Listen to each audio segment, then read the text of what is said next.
What's up everyone, I'm Christian with Owyls Tech Reviews, and this is my review of the iPhone 6s and 6s Plus.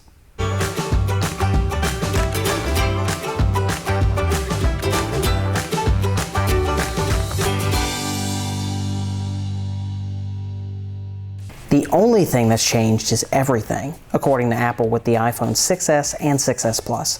It's crazy to think, but the iPhone is quickly approaching its 9th anniversary. Apple still continues to not only keep the iPhone relevant, it continues to dominate the industry. If you've seen or held an iPhone 6 or 6 Plus, you've more or less got an idea of how these phones look and feel. Don't be fooled though, there are some notable differences. Both the iPhone 6s and 6s Plus are slightly larger and heavier than their predecessors. We're talking fractional differences here at most, but some of the old cases may not fit properly. It slips into the pocket very well, though you may struggle a bit fitting the iPhone 6s Plus into your pocket. Both phones are a bit heavier this go around. Apple claims that the changes in weight are due to the new 3D touch sensors, a new taptic engine, and a new type of aluminum and glass used on these iPhones. Overall, the new iPhones feel more solid than the iPhone 6 and 6 Plus. Hopefully the changes will address the bend gate issues that we all read about last year, and Apple says these newer iPhones can put that fear to rest.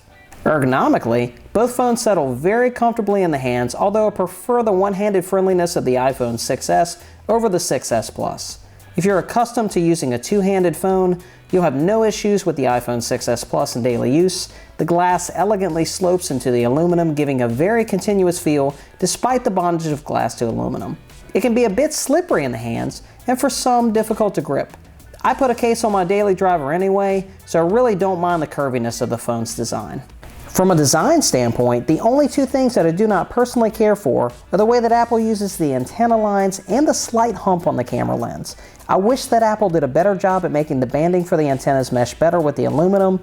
They sort of try with the space gray models, but on the silver, gold, and rose gold, the bands are colored to match the white glass of the front. It looks like Apple took a whiteout correction tape roller and just ran it across the top and the bottom. I mean, you either love it or you hate it, but I really think that the band should have been made to match the coloring of the back. Nevertheless, the fit and finish of both the iPhone 6s and 6s Plus are top-notch. For this year's iPhones, most of the color variations are a carryover: space gray, silver, and gold, with one new option: rose gold. Pictures of the rose gold versions would lead you to believe that it's gold with a soft touch of pink. In person, this color option is definitely more predominantly pink than you may expect. And I'm not saying that's a bad thing by any means, because it's a very pleasant shade of pink. Just be aware that unless you're a fan of pink, you're not going to care for this color. As for capacities, sadly Apple has continued to start the capacity choices at 16 gigabytes. Offering a 16 gigabyte phone moving into a world of 4K and millions of apps is absurd at this point. Apple's not the only one that's guilty of this, but I was really hoping that Apple would break the mold and start the offerings at either 32 or 64 gigabytes. Choices remain at 16, 64, and 128 gigabytes for both the iPhone 6s and 6s Plus. Included in the box, you'll find a lightning cable, a USB AC adapter, and Apple EarPods. For performance, I'm happy to say that both exceeded my expectations. This year, Apple introduced a powerful new A9 dual-core chip clocked at 1.84 GHz, an improved M9 coprocessor, and 2 GB of RAM. Together, all of these new additions make the iPhone blazing fast at just about any task. The new M9 now enables you to wake your phone by simply saying, "Hey Siri." There's double the RAM from last year's iPhones as well to further improve performance. Everything that it did in my test is very fast and fluid and almost instantaneous. It's a noticeable improvement over the 6 and 6 Plus, and those phones were no slouches. The new Touch ID might be the single most obvious area of improvement that you will notice. It's so fast at recognizing your fingerprint now, there's no longer a reason to even wake the device with the power button. It's a feature that I instantly miss the second that I turn over my task to an iPad Air 2, which has last year's Touch ID. The broadest stroke of the new hardware, hands down, is 3D Touch. 3D Touch is a new set of gestures that senses how much pressure you're applying to the screen and reacts accordingly based on the amount of pressure applied. For example, when you're on the home screen and you push just a bit harder on the apps icon, you'll see a menu spring from that icon, giving you a set of quick actions. As that menu pops, you'll feel a slight vibration from the taptic engine, which feels more like a key was pressed. 3D Touch on the camera app and you'll go straight into the front-facing camera, and you can take a selfie. In the mail and messaging apps, you can use it to peek into a thread before going into it. If you want to view the entire thread, all that's required is a bit more pressure to make it pop right into place. It's incredibly useful for links, as you can preview a link before you actually tap on to take you there.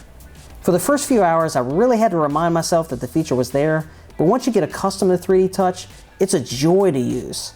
I find myself disappointed now when I come across an app that does not make use of it. Since we're on the topic of the screen, I can tell you that both screens are beautiful. According to Apple, the new screens are a touch brighter, and they feature slightly wider color reproduction over last year's. Apple also gave the front-facing camera a nice upgrade to 5 megapixels. The new front-facing camera is ideal for selfies, and it intelligently uses the brightness of the screen as a flash. In practice, I've been very impressed with the results. FaceTime calls look much better with the new camera, but I really wish that Apple would introduce the ability to FaceTime call with more than just one person. In addition to the hardware upgrades, Apple also introduced a new feature they call Live Photos. The concept is, when you take a picture, it can now capture the last 1.5 seconds and the following 1.5 seconds of a video, and it saves it as a short video along with the picture. It's really great for those instances you would normally lose a great shot, but otherwise it can come across as a bit gimmicky. As a reminder, I would use this feature sparingly, as live photos use much more space than a standard photo, especially if you opt for a 16GB iPhone. In terms of battery life, Apple claims that these new iPhones should perform the same as the previous models. The iPhone 6S or the 6S Plus's battery longevity is no worse than last year's. In my tests, I used the phones for voice calls and texting for a few hours a day, checked email very frequently, used social networks, and used the browser and video for hours.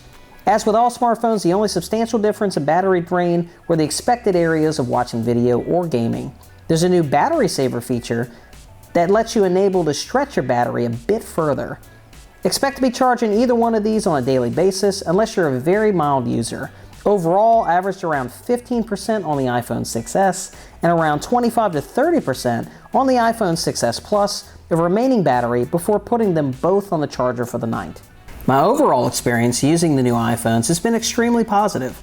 iOS 9 is buttery smooth and polished on both phones, and Apple's delivered a ton of optimizations to ensure that it's smooth sailing for the most part.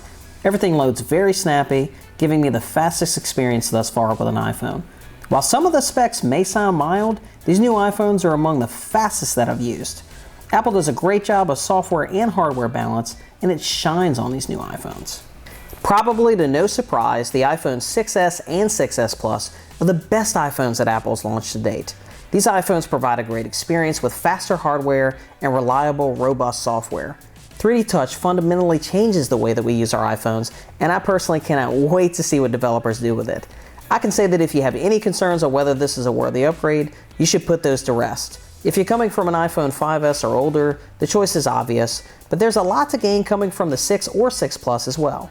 No, I'm not saying this because it's an iPhone. I'm a huge fan of all the smartphone ecosystems. I'm saying this because through and through, the iPhone 6S and 6S Plus are phenomenal phones.